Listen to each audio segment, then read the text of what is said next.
Bas, in trying to understand what reality is all about, the scientific view or the philosophical, theological view, materialism, which is the core of the scientific thinking, is the belief that all there is matter and the fields and forces associated with matter. Mm-hmm.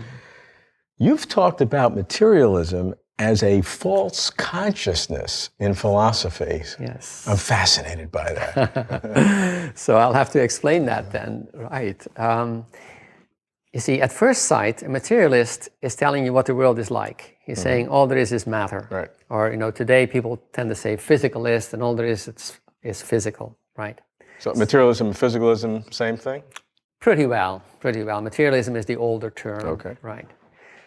So, as I say, to begin, it looks like he's telling you, I'm giving you a thesis about what the world is like, what there is and what there isn't, right? Now, there's something very puzzling about that, because, of course, there were materialists in the 17th century, and in the 18th century, and in the 19th, and in the 20th, right? But what they were telling us the world was like wasn't the same, right?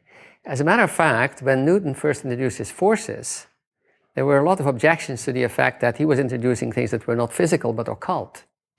Okay? Action at a distance. Action at a distance, and gravity and mass and force too, you see. Anything that was not in kinesthetics was suspect, you see. 50 or so years later, the materialists knew that gravitational force is material, is physical. Now, how did they get to know that?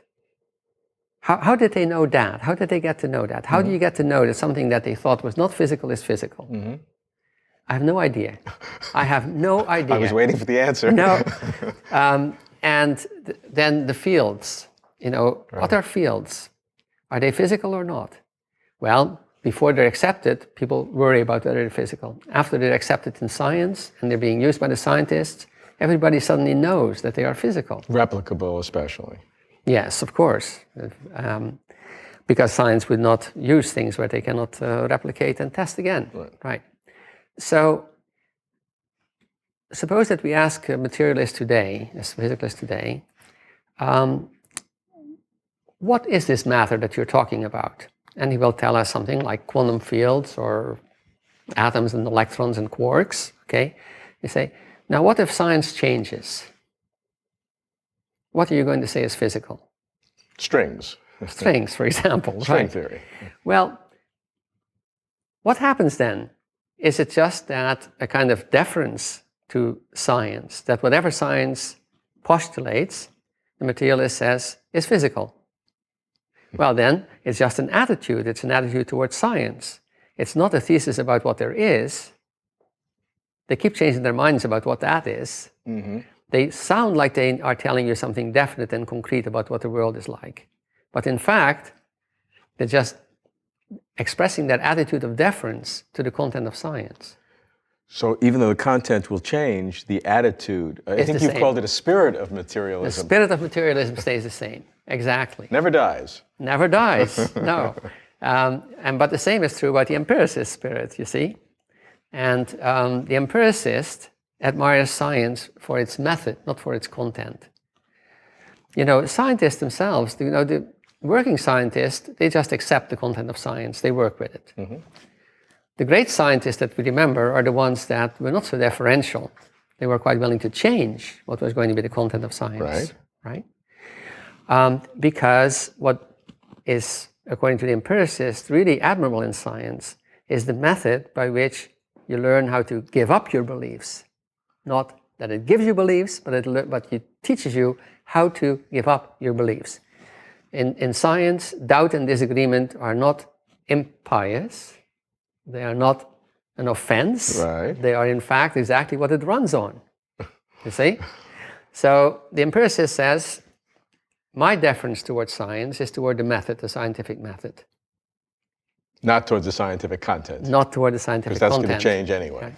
But you see, these are two different attitudes. The materialist, I say, has this false consciousness because it presents itself as a thesis about what the world is like.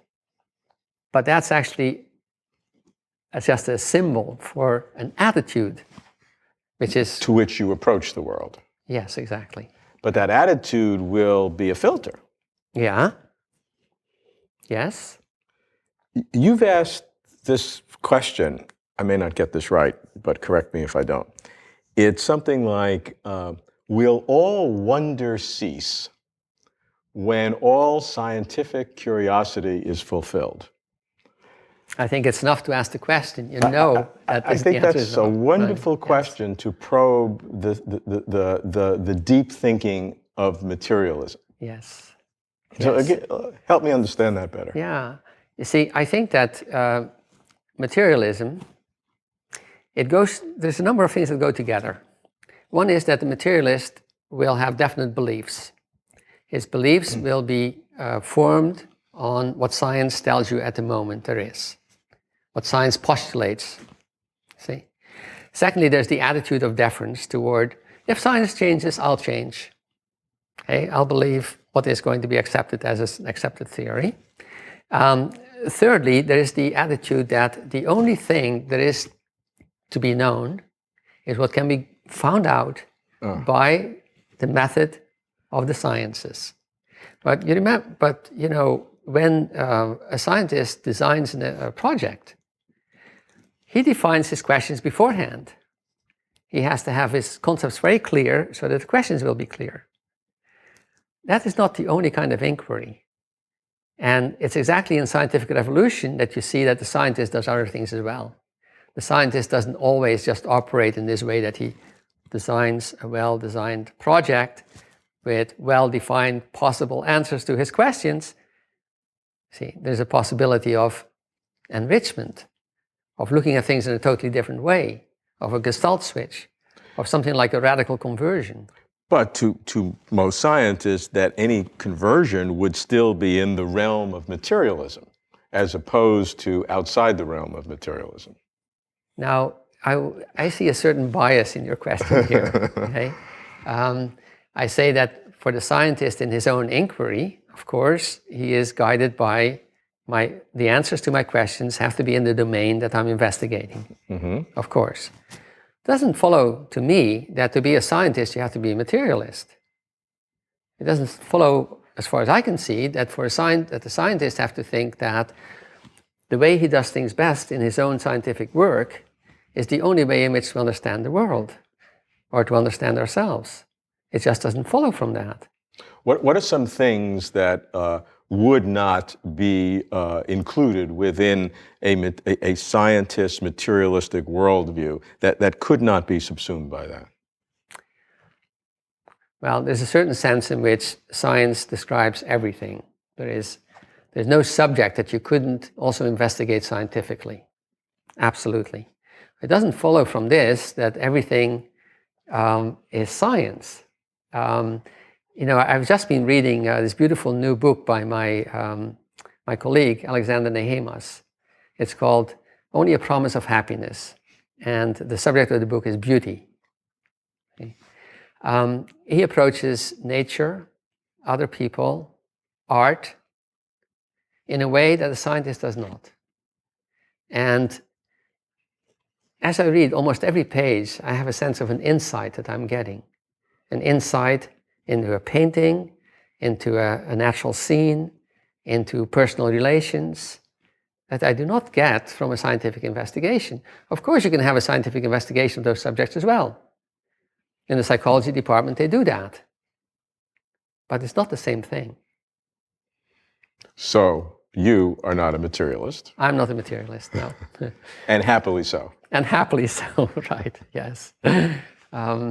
No, my attitude towards science is different. I'm an empiricist. So my attitude is that the wonderful thing about science is that it teaches us to question and not how to hang on to our beliefs, but rather to treat our beliefs as worldly goods.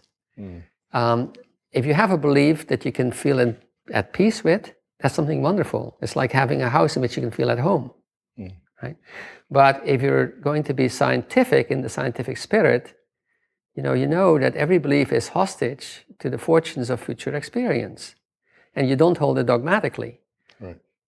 You're open to interpretation. You're open to the possibility of change. You know that it may have to go. It's a different attitude. And I think it's a scientific attitude, the real scientific attitude.